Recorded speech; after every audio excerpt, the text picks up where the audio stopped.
Inilah kisah perempuan yang mempunyai keunikan. Salah satu, matanya berkedip sendiri saat makan dan viral di media sosial TikTok.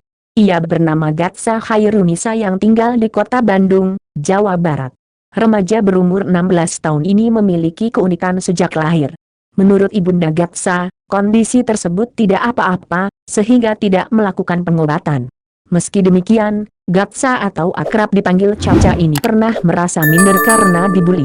Tak tinggal diam, orang tua Caca selalu memberikan motivasi untuknya. Hingga akhirnya, melalui berbagai hal, Caca dapat kembali percaya diri sampai sekarang.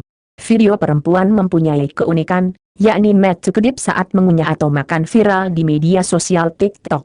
Dalam video yang diunggah oleh akun TikTok @gatcaa kedua ini, terlihat perempuan yang sedang makan.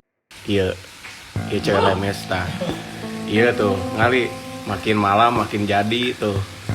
Iya, Apaan sih? Yuk, ikutan yuk.